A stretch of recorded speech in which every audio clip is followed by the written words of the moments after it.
Olá, meu querido amigo, minha querida amiga, futuro ou futura guarda municipal do município de Itabuna, no estado da Bahia. Alô, Bahia! Muito bom dia, boa tarde, boa noite, boa madrugada. Sejam bem-vindos à nossa revisão que tem a expectativa de adiantar eventuais questões da sua prova de concurso público que se aproxima. Contem aí pra gente nos comentários como está a ansiedade, o coração nas vésperas dessa prova. Contem tudo, abram o coração aí para nós. Bom, de antemão, peço que curtam o vídeo, comentem, compartilhem, bem como, se não estiverem inscritos no canal, que se inscrevam, acione o sininho, porque sempre que a gente trouxer conteúdo novo, você será devidamente notificado ou notificada. Para quem não me conhece, meu nome é Gabriela Duó, sou professora aqui da casa e estou atualmente aprovada no concurso público de delegada de polícia no estado de São Paulo e no estado do Espírito Santo. E estou aqui para contribuir com vocês nessa jornada árdua do concurso, né, pessoal? Bom, deixando bem claro também que a nossa expectativa não é nem de longe aprofundar nas temáticas e esgotar, exaurir o edital nas perspectivas atreladas ao direito, mas apenas tangenciar pontos e possíveis questões de prova. Por isso, qualquer dúvida ou sugestão, estou à disposição nas minhas redes sociais, tá bom? Sem mais delongas, bora lá, pessoal? Bom, primeira matéria que eu separei para falar com vocês é justamente direito administrativo. Dentro de direito administrativo, pessoal, venho apostando em algumas perspectivas para serem cobradas em provas de guardas municipais. A primeira delas é justamente a diferenciação entre governo e administração pública. Gostaria que traçassem um paralelo em vossas cabeças, no sentido de que o governo, ele é o conjunto do órgão e as atividades desempenhadas por estes órgãos que conduzem, que direcionam as perspectivas, as diretrizes políticas de um determinado estado. Então, é o conjunto de decisões tomadas por órgãos para o exercício de atividades que atrelam-se a decisões políticas, a diretrizes, a direcionamentos de status, de natureza, de viés político. Essas decisões que são tomadas pelo governo e que tem essa ideologia mais política, elas são implementadas, executadas e materializadas pela administração pública. Então, o governo é quem traça as diretrizes, é quem toma as decisões políticas e a administração pública é que tem a incumbência, a atribuição de fazer realizar no mundo prático, no chão da vida, aquilo que foi decidido politicamente como sendo para ser executado pela administração pública. Então, atente-se, a sua questão de concurso vai tentar confundir o conceito de governo e administração pública, mas você não vai cair na pegadinha. Governo tem a ideia política, a administração pública é a realização dessa tomada de decisões, tá ok? A administração pública, pessoal, se subdivide em administração pública direta e administração pública indireta. Como o próprio nome já diz, a administração pública direta é aquela executada, é aquela exercida e desempenhada diretamente pelos entes federados, a saber, União, Estados, Distrito Federal e, presta atenção, municípios. Os municípios integram, desempenham o que a doutrina chama de administração pública direta, porque diretamente aquele ente federado, sem transferir essa atividade para uma outra pessoa jurídica, diretamente o ente federado vai lá e cumpre aquilo que lhe foi imposto. Ou seja, vai lá, executa, materializa, implementa e realiza aquilo que o governo decidiu com viés político. Lembram que a gente acabou de falar? E para que isso seja feito da maneira mais eficiente possível, surge o fenômeno da desconcentração administrativa. Presta atenção. A desconcentração administrativa consiste na criação de órgãos dentro dessas pessoas jurídicas, dentro de pessoas jurídicas, para que sejam centros de competências, centro de atribuições. Então, dentro do município, existem vários órgãos que são criados. Esses órgãos não existem por si só. A sua prova vai falar, não tem personalidade personalidade jurídica, porque ele é uma parte integrante, ele é um centro integrante de uma outra pessoa. Por exemplo, dentro do município, vários órgãos. Esse fenômeno que se dá com a transferência de atribuições para que seja eficiente a administração pública é denominado desconcentração administrativa. E por que eu falei desconcentração? Para vocês memorizarem o de concentração com o de órgãos públicos, porque a sua prova vai tentar te confundir, mas você vai estar esperto. Então, desconcentração, lembrem do o de concentração e o de órgãos, é a transferência interna de atribuições para a formação de um outro centro dessas atribuições, de modo a implementar de forma mais eficiente os escopos, as finalidades, as tarefas e atribuições da administração pública, ok? Já a administração pública indireta, como o próprio nome sugere, ela não é exercida diretamente pelos entes federados. Então, a União, Estados, Distrito Federal e municípios não querem elas mesmo realizarem aquela tarefa. Então, elas vão transferir essa realização, essa execução, criando uma nova pessoa jurídica, portanto, dotada do que vai estar na sua prova, personalidade jurídica. É isso mesmo. Então, vai criar essa nova pessoa que existe por si só, que não está vinculada, que não tem ali uma espécie de hierarquia com a União, Estado, Distrito Federal e municípios, para que implementem. Essas entidades são denominadas autarquias, fundações, empresas públicas e sociedades de economia mista. Decorem esses 4 nomes porque vai cair na sua prova. O examinador vai tirar algum deles ou incluir algum que não existe ou tentar inverter e vocês vão se lembrar que a administração pública indireta é justamente a criação desses novos entes, dessas novas pessoas jurídicas que são, de novo, repita para mim, por favor, autarquias, fundações, empresas públicas e sociedades de economia mista. Esse fenômeno é denominado de descentralização administrativa, porque a gente tira do ente, então a gente descentraliza, a gente tira ali daquele centro, União, Estados, DF, municípios, porque a gente está criando uma nova pessoa jurídica. Prestaram atenção nisso? Deu para entender? Então, o que eu vou lembrar, professora? Lá você falou desconcentração ou de órgão. Aqui, descentralização. Veja o ente ali no meio da palavra, porque há a criação de um novo ente, que é uma nova pessoa jurídica, tá ok? Prestem atenção nisso para não errar a questão em prova. A administração pública ainda se subdivide em sentido subjetivo e sentido objetivo. Como eu vou memorizar? Em sentido subjetivo, lembrem do su de subjetivo para o su de sujeito. Porque é a correspondência, é a definição e denominação de administração pública como sendo o conglomerado, o conjunto de pessoas jurídicas, órgãos e agentes públicos que exercem a função administrativa. Já em sentido objetivo, é a própria gestão, é a própria função e as atividades postas sob incumbência e atribuição da administração pública, entre as quais podemos destacar a prestação de serviços públicos. Então presta atenção porque é isso que vai cair na sua prova. A prestação de serviços públicos, o exercício do poder de polícia, a atividade de fomento, ela é qual definição? Ela se atrela, ela dialoga com qual perspectiva de administração pública. Pessoal, presta atenção. Aqui a gente já tem a administração pública em sentido objetivo.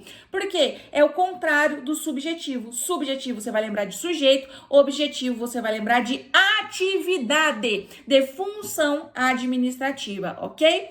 Avançando um pouquinho, vamos para o artigo 37 da Constituição Federal, de leitura obrigatória. Por quê? Ele traz os princípios explícitos ou expressos da administração pública sob o viés com envergadura, com status, com natureza constitucional e forma um mnemônico LIMP, isso, decore, legalidade, impessoalidade, moralidade, publicidade, esse aqui eles vão tirar, vão tentar inverter da sua prova, então decore, publicidade e por fim, eficiência. Lembram da eficiência lá que os órgãos públicos visam assegurar? Vejam como as matérias elas conversam entre si, então presta muita atenção, tá? Para além desses princípios que estão escritos no artigo 37 da Constituição Federal, existem outros que estão previstos de forma decorrente, imanente, de forma implícita ou tácita, ou seja, não está escrito, mas também são de viés constitucional,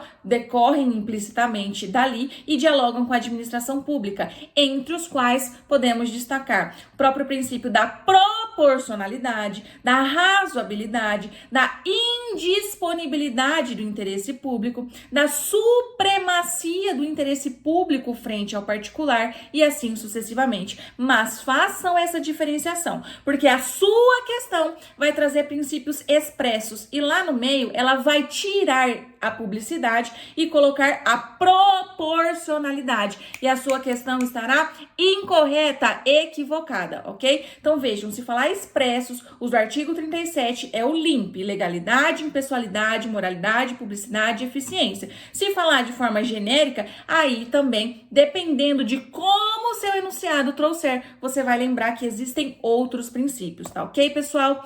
Bom, avançando, o que são poderes administrativos? São as prerrogativas de direito público conferidas à administração, através ali dos seus agentes que desempenham essas funções, que permitem o Estado alcançar seu fim. Então, lembrem que é da incumbência, da atribuição, é tarefa da administração pública executar aquilo que o governo decidiu politicamente para ser feito. Então, para a administração pública executar, ela precisa ter alguns poderes e tendo em vista a sua condição de não igualdade frente ao particular. O município, ele não está como regra no que se relaciona aos poderes administrativos em pé de poderes administrativos, ele não está em pé de igualdade aos particulares. Vou te dar um exemplo bem não técnico, mas para fins de entendimento. O município precisa desapropriar um determinado terreno do seu José para fazer ali um centro de reabilitação, um centro de saúde, de educação, de esporte, lazer, qualquer coisa nesse sentido. Ele tem o poder de fazer isso, ele tem a prerrogativa, porque ele está sob um regime de desigualdade frente ao seu José e, portanto, não deixa de ser uma manifestação em linhas bem rasas e até a técnica no sentido de poder administrativo, entendeu? Então, é uma prerrogativa. Já o seu José, se ele quiser o terreno da Ana para ele não pode simplesmente chegar lá e falar, olha, Ana, a partir de agora esse terreno é meu. Não, a gente vai precisar o quê? De uma comunhão de vontade, de um contrato e assim sucessivamente. Já a administração pública, por ter que executar as decisões políticas, por ter algumas tarefas que lhes são impostas, ela precisa ter algumas prerrogativas, algumas possibilidades que a colocam em um pé de desigualdade frente ao particular. Lembrem do exemplo da desapropriação, ok? Prestem atenção. Esse poder administrativo, ele pode se manifestar de forma vinculada ou discricionária, presta atenção, isso vai cair na sua prova. Poder vinculado ocorre quando a administração pública não pode fazer o que se denomina análise de mérito administrativo, de conveniência e oportunidade à luz do caso concreto. Então, um exemplo, mais uma vez, bem objetivo, só para fins de entendimento. Se uma determinada lei orgânica fala que o delegado de polícia que pratica a conduta X será punido com demissão, ela não deixa a margem de discricionariedade, de análise da conveniência, da oportunidade, do mérito, que aquele superior hierárquico, na hora de aplicar a sanção, decida se demite ou se suspende o servidor, entendem? A lei, ela não está dando qualquer opção, ela já está impondo, sem qualquer limite de escolha, qual será a consequência naquele caso. No outro giro, por outro lado, o poder será discricionário quando ao agente público incumbe a análise do mérito administrativo, da conveniência e oportunidade na tomada daquela decisão. decisão à luz das circunstâncias do caso concreto, bem como, por óbvio, também da lei, da legalidade, ok? Não é arbitrariedade, não é que pode passar por cima da lei, mas de acordo com a lei, nos limites da lei, fazer essa conveniência, essa oportunidade, fazer essa análise do mérito administrativo.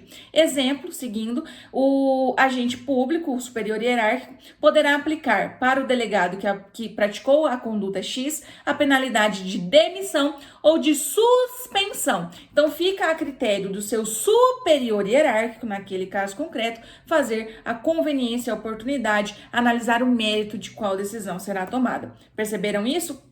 Aí a gente pode falar um pouquinho, não dá para aprofundar, infelizmente, mas para que vocês saibam quais são as espécies de poderes administrativos. Majoritariamente se fala em poder hierárquico, disciplinar, regulamentar e de polícia. Memorizem esses 4, porque o seu concurso vai tirar um deles, incluir um que não existe, trocar e a questão vai estar errada. Então prestem atenção. Se a sua prova trouxer lá no enunciado, são espécies de poderes administrativos, marquem X na alternativa que contiver poder hierárquico, que conter poder disciplinar, poder regulamentar e poder de polícia. Se não tiver esses poderes, a resposta estará equivocada, ok?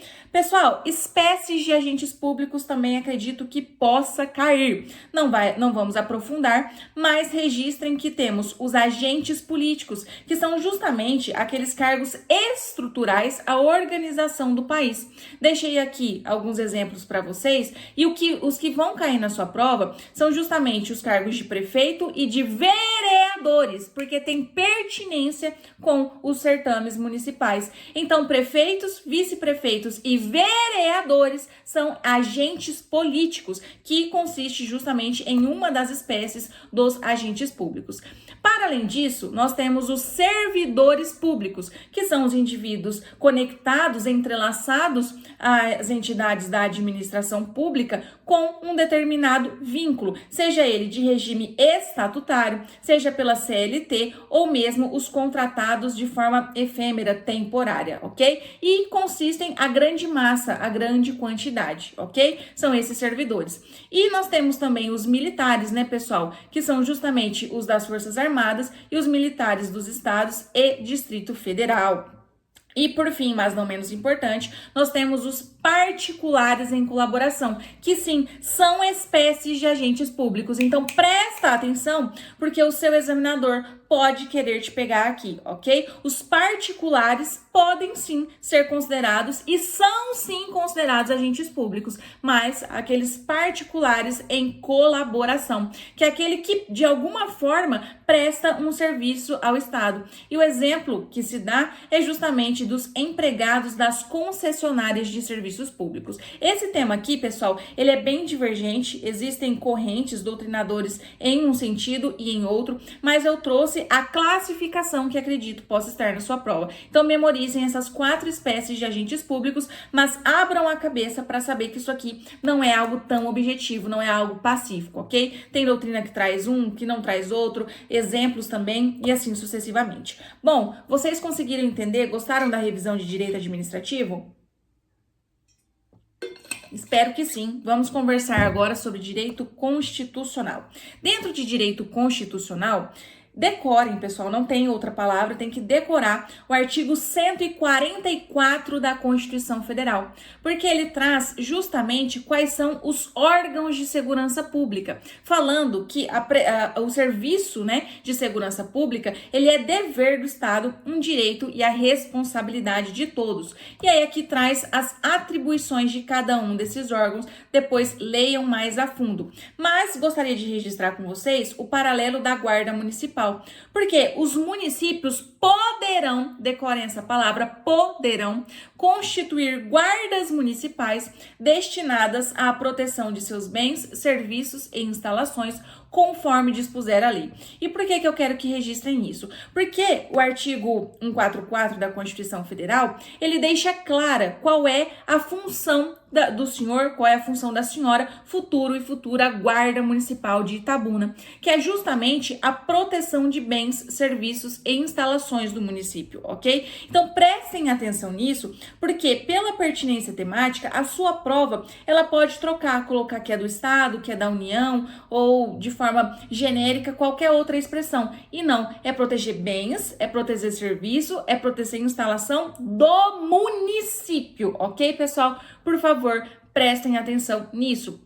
Ainda pela pertinência temática, apesar de eu acreditar que a sua prova será composta, na grande maioria, pela leitura da lei seca, da lei fria, ou seja, dos artigos em si, portanto, leiam todos aqueles que sejam possíveis, eu acho que tem alguns posicionamentos do Supremo Tribunal Federal que podem cair, entre os quais destaca-se que, independentemente do número de habitantes do município, preste atenção nisso, porque esse entendimento foi de encontro, foi contra aquilo que está gramaticalmente, literalmente escrito no Estatuto do Desarmamento. Então, aqui o STF, em decisão plenária, entendeu que, independente do número de habitantes do município, o senhor, a senhora guarda municipal tem sim direito a porte de arma de fogo. E aí aqui presta atenção, porque o seu examinador vai colocar apenas em serviço e a alternativa estará errada, equivocada,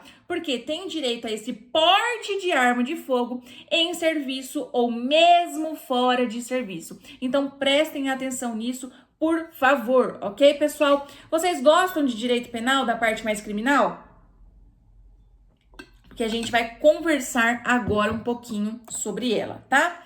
Pessoal, o crime, analiticamente, não precisam se aprofundar muito, mas só para fins de entendimento, ele é composto de 3 elementos. O fato tem que ser típico, ilícito e culpável. Também tem divergência, mas isso é o posicionamento mais seguro nesse momento para vocês. Então, o que significa isso? O fato ser típico, eles têm que estar previsto em lei como criminoso, de forma bem genérica. Exemplo, artigo 121 do Código Penal, matar alguém, então isso é crime. E ele tem que ser ilícito, ou seja, afrontar, ir de encontro à lei. E algumas circunstâncias fazem com que, eu só fiz essa introdução para falar um pouco sobre excludente de ilicitude. Algumas circunstâncias fazem com que, apesar de o indivíduo praticar um fato que está previsto na lei como criminoso, a sua conduta não seja contrária à lei. E essas circunstâncias, dentre outras, mas as que vão cair na sua prova, são justamente as previstas no artigo 23 do Código Penal. Leiam, memorizem o artigo 23, porque se fala, não há crime quando a gente pratica o fato em estado de necessidade, em legítima defesa, em estrito cumprimento do dever legal ou no exercício regular de um direito. Eu não falei que crime é fato típico, ilícito e culpável? Então, se eu pratico um fato que está previsto na lei, matei alguém, mas em uma dessas circunstâncias, por exemplo, em estado de necessidade, eu não vou ter crime, eu não vou ser responsabilizado penalmente, criminalmente. Percebem a importância dessas causas, pessoal? E aí, deixando bem claro que todo e qualquer excesso será punível, tá? Por quê? Porque agora a gente vai falar das circunstâncias dessas excludentes, das mais importantes. O que é legítima defesa? Legítima defesa é você usar moderadamente dos meios necessários para repelir injusta agressão atual ou iminente a direito seu ou de outrem. Vamos entender isso aqui com exemplos? Vamos lá. O que é usar moderadamente? É o seguinte, se eu tenho uma arma de fogo e eu posso dar um tiro e cessar aquela injusta agressão, mas eu escolho dar 20 tiros, eu não estou fazendo uso moderado, portanto, não estou em legítima defesa. O que é o meio necessário? Se uma pessoa mais baixa e mais fraca que eu vem me agredir com uma faca e eu tenho uma faca maior que a dela e uma bazuca, eu preciso usar a bazuca para repelir essa injusta agressão? Não preciso. Basta que eu use a faca. Então, se eu usar a bazuca, eu não vou estar usando o meio necessário. E, portanto, eu não estarei em legítima defesa. O meu fato não terá excluída a sua ilicitude. Prestaram atenção nisso? E o que é uma injusta agressão? Pessoal, injusta agressão é, por exemplo, meu algoz vir na minha direção com uma arma para me matar. E preste atenção nessa expressão, atual ou iminente. Atual ou iminente. Por quê? Porque eu não preciso esperar que esse meu algoz me dê a primeira facada para que eu me defenda. Se essa injusta agressão for iminente, ou seja, estiver prestes prestes a acontecer, eu já posso repeli-la e, portanto, se fizer, estarei em legítima defesa. Eu estou caminhando pela rua à noite, em uma rua totalmente escura, encontro a pessoa que me ameaçou, essa pessoa vai tirar do bolso, eu sei lá o que é, mas eu percebo que é uma arma de fogo. Eu não preciso esperar ela atirar em mim para estar em legítima defesa. Prestaram atenção nisso? Então, espero que tenham entendido, ok? Pessoal, a imputabilidade penal, ou seja, é o indivíduo ser culpável. Ele pode ser responsabilizado por aquilo que ele praticou. E, em algumas circunstâncias, o indivíduo não é imputável, ele é inimputável. Então, ele não é culpável, ele não poderá ser responsabilizado por aquilo que ele praticou. Quais são essas circunstâncias? Nesse caso, o indivíduo, segundo o artigo 26 do Código Penal, em uma leitura fria, será isento de pena. Ele tem que ter doença mental ou desenvolvimento mental incompleto ou retardado e ali, ao tempo da ação ou da omissão, percebam, não é no momento posterior, é ali, no momento que ele estava praticando aquela conduta, que ele estava atirando, que ele estava desferindo a facada, ele era inteiramente incapaz de entender o caráter ilícito do fato. Ou mesmo que ele pudesse entender que ele não deveria, que era ilícito ele desferir aquelas facadas, ele não conseguia se determinar de acordo com esse entendimento. Ele não conseguia controlar as suas atitudes, perceberam? Neste caso, esse indivíduo será isento de pena. Mas ele tem que ter uma doença mental, ou esse desenvolvimento incompleto ou retardado, e naquele momento, percebam, não é depois, não é que depois ele se tornou incapaz, ele tem que naquele momento ser incapaz de entender que aquilo é ilícito ou de se determinar, de se comportar sabendo que aquilo é ilícito, tá bom? Já se esse indivíduo, ele tem uma perturbação de saúde mental ou um desenvolvimento mental incompleto ou retardado e não é inteiramente capaz, perceba a diferença das expressões, percebam a diferença das expressões. Leiam o artigo 26, seu parágrafo único, 10 vezes se preciso for, qualquer coisa me manda lá no direct do Instagram, que aqui a gente não vai poder aprofundar. Mas ele não é inteiramente capaz de entender o caráter ilícito do fato ou de determinar-se de acordo com esse entendimento, ele vai ter a sua pena diminuída, a sua pena vai ser mitigada. Qual é o patamar escrito na lei? 1 a 2/3. Presta atenção, porque o seu examinador, ele vai trazer 1/3 a 2/5, 1/3 a 3/5 e não, é 1 a 2/3, tá bom? E prestem atenção na expressão. Lá do caput, quando fala que ele vai ser isento de pena, ele tem que ser inteiramente incapaz. No parágrafo único, que traz essa redução de pena, vai falar que ele não era inteiramente capaz. Espero que tenham entendido essa diferença que faz toda a importância, tá? Ainda o artigo 27 do Código Penal vai falar que os menores de 18 anos são penalmente inimputáveis. Prestem atenção, inimputáveis. Então, eles não praticam crimes. O que eles praticam denomina-se ato infracional, análogo a um determinado crime. Então, por exemplo, se João tem 17 anos e mata alguém, ele não praticou o crime de homicídio, ele praticou um ato infracional análogo a esse crime, ok? E, portanto, ele não vai estar sujeito às consequências do Código Penal, mas sim do Estatuto da Criança e do Adolescente, tá bom? Avançando ainda, pessoal, crimes contra o patrimônio, artigos 155 e 157 de leitura obrigatória. Furto é subtrair coisa alheia móvel sem violência ou grave ameaça. Então é, por exemplo, eu pegar essa garrafa do João sem que o João sequer me veja, ou mesmo que ele me veja, mas não há violência ou grave ameaça. Já no roubo, que também é subtrair coisa alheia móvel, exige-se a presença da violência ou grave ameaça, presta atenção. Então eu quero pegar essa garrafa do João, eu coloco uma arma na cabeça dele e falo, ou você me passa a garrafa, ou eu te mato. Ok? Prestaram atenção nessa diferença? Pode cair na sua prova, tá? Presta atenção.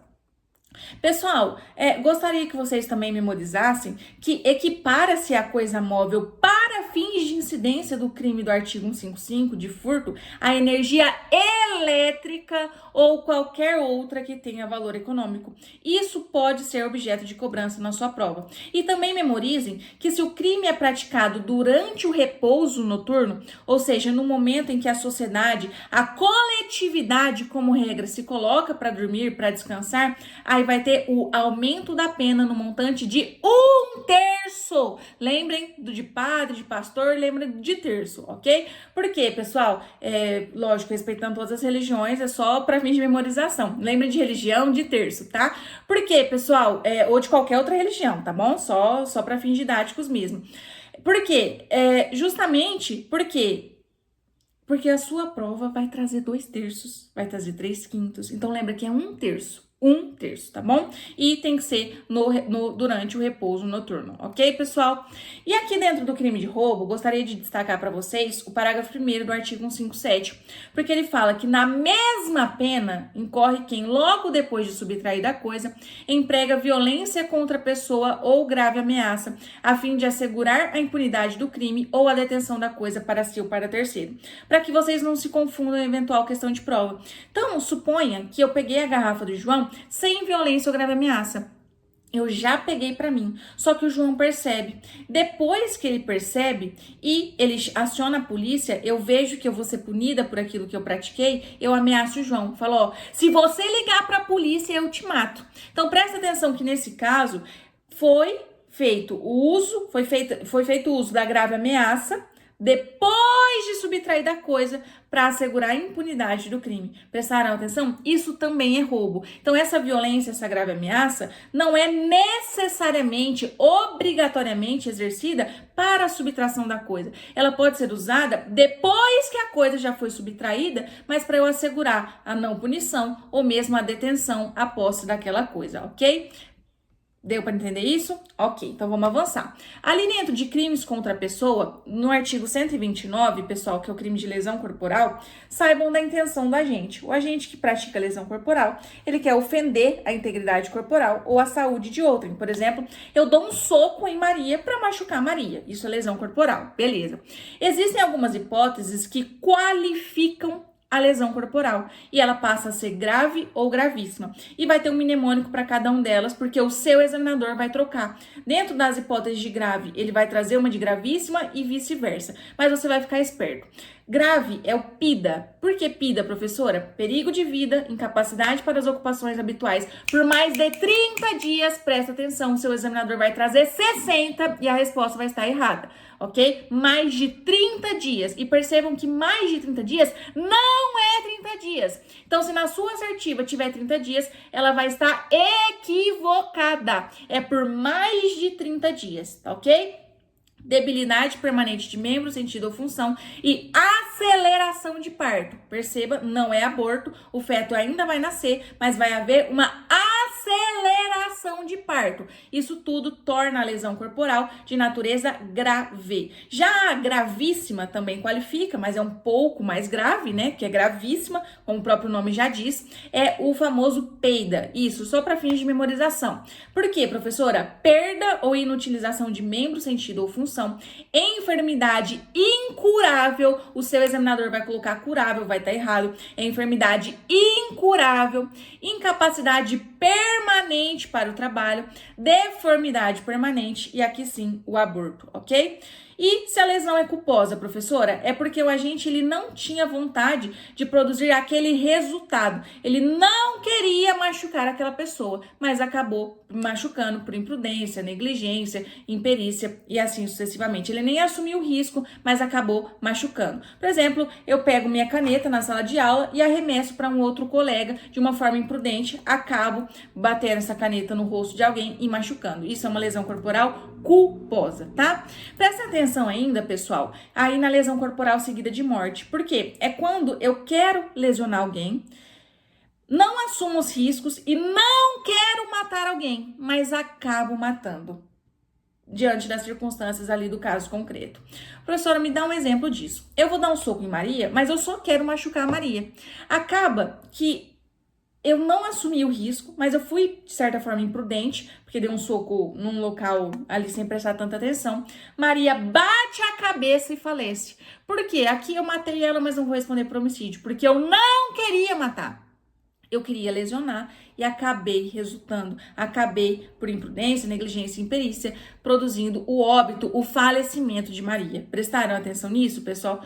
Espero que sim. E aí lembrem também do parágrafo 9º, que torna a lesão qualificada quando ela é praticada contra o CAD, né, cônjuge, companheiro, ascendente, descendente, irmão, ou ainda com quem conviva, tenha convivido, ou prevalecendo-se de relações domésticas, de coabitação ou de hospitalidade. Bom, calúnia, difamação e injúria. Vamos só fazer uma distinção entre eles, pessoal. Calúnia é você imputar um fato definido como crime a alguém. Então, percebam que tem que ser um fato específico e aquele fato tem que ser criminoso. Então, eu falo, João, no dia 10 de agosto de 2023, matou Maria.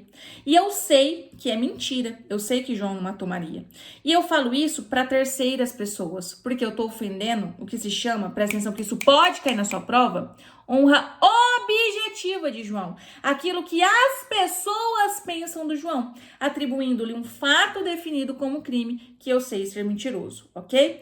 Já na difamação, eu vou também imputar um fato definido a uma determinada pessoa, mas aquele fato é ofensivo à sua reputação e não criminoso. Por exemplo, João, dia 10 de agosto de 2023, traiu sua esposa com Joana. Prestaram atenção nisso? Então, é um fato definido, não é criminoso, mas é ofensivo à sua reputação. E nesse caso, eu tenho que falar para terceiros, porque eu também vou estar atacando a honra objetiva de João, ou seja, aquilo que as pessoas, que a coletividade pensa dele.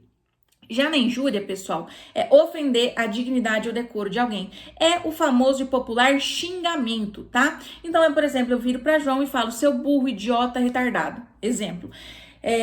Nesse caso, eu vou estar atacando a honra subjetiva de João, ou seja, aquilo que ele pensa de si e não que terceiros. Então, eu vou ter o crime no momento em que João tem ciência desse xingamento, ok? Façam essa diferença porque pode cair na sua prova. Calúnia é uma coisa, difamação é outra e injúria é outra. Todos tutelam a honra, mas lembrem, calúnia e difamação é a honra objetiva e, portanto, alcança terceiros. Injúria, a honra subjetiva.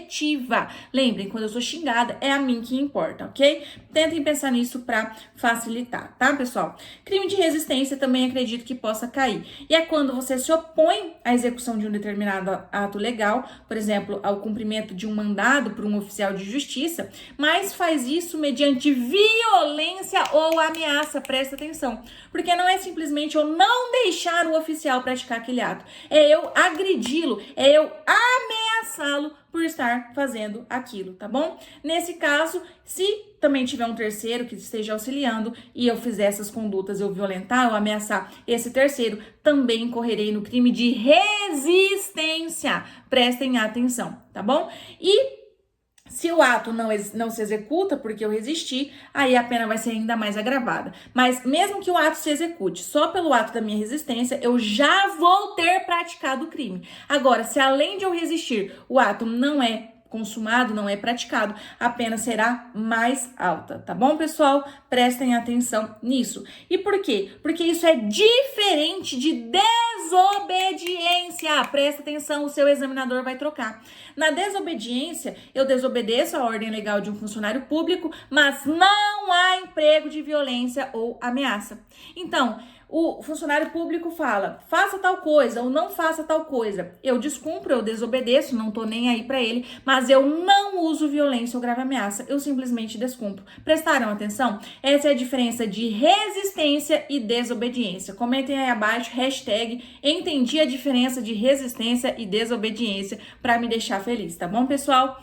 Bom, desacato é desacatar funcionário público no exercício da função ou em razão dela. Por que eu trouxe esse crime? Acho que o seu examinador vai cair, vai cobrar, porque tem uma diferença lá para injúria. Se eu xingo João e falo, seu burro, idiota, tal, eu vou responder por injúria, porque eu tô ferindo a honra dele. Mas e se eu tô desacatando João, que é um policial civil ou militar, no exercício da sua função ou em razão dela? Aí, a depender das circunstâncias, eu já não vou responder lá por injúria, mas sim pelo crime de desacato. Claro que existem outras inúmeras circunstâncias pra gente aferir. Mas o seu examinador, ele vai trazer a letra seca, a letra fria da lei e você vai diferenciar. Se for no exercício exercício da função ou em razão dela, muito provavelmente crime do artigo 331, desacato, ok? Prestaram atenção nisso? Espero que sim, pessoal. O que é o tráfico de influência, né? Que muito se fala. É solicitar, exigir, cobrar ou obter para si ou para outro em vantagem ou promessa de vantagem, a pretexto de influir em ato praticado por funcionário público no exercício da função. Se cair, vai ser essa redação, mas só um exemplo para ficar claro. João conhece um policial e aí ele fala: olha, é o seguinte, me dá R$ 100 que eu vou falar pro meu amigo policial não te prender em flagrante, não cumprir uma determinada obrigação. E essa conduta do João de querer traficar uma influência, mesmo ele não exercendo a influência, não tô falando aqui que exerce influência não, tá, pessoal? Aqui é simplesmente ele vender essa influência, ele já vai responder por crime. Prestaram atenção nisso? Então aqui ele vai estar vendendo uma influência que na prática não existe. Ele não vai influenciar em nada, porque se ele realmente influenciar, aí pode alterar o crime. Percebam que a classificação de crimes é um assunto bem delicado, cada circunstância vai ter uma consequência. Mas para fins didáticos, prestem atenção, aqui ele vai estar vendendo uma fumaça, uma influência que sequer existe, tá bom? Prestaram atenção nisso, pessoal? Entenderam? Comentem aí abaixo, por favor. Bom, com isso eu finalizo nossa aula de revisão para o concurso de guarda municipal de Itabuna, no estado da Bahia. Agradeço imensamente pela participação e atenção de todos vocês. Gostaria de deixar registrado que a gente faz isso com muito carinho, muita atenção, muito cuidado para tentar acertar questões. Claro, a gente não tem bola de cristal, então nem sempre dá certo, mas é de coração, com muito carinho. Realmente estou aqui não só como professora de um curso preparatório, mas principalmente como ser humano em orações, mandando boas energias, boas vibrações para vocês, que façam uma boa prova, que Deus esteja ao lado de cada um de vocês, iluminando os caminhos e cada alternativa a ser assinalada. Espero ter contribuído, ainda que minimamente, com seu resultado. Espero receber feedbacks positivos e contem comigo para o que precisar, tá? Estou disponível nas minhas redes sociais. Me desculpem qualquer falha, mas tentei passar tudo de uma forma didática, objetiva, não aprofundada, para fins de conclusão e entendimento e para a finalidade de uma revisão. Pessoal, meu muito obrigada e até a próxima. Fiquem todos com Deus.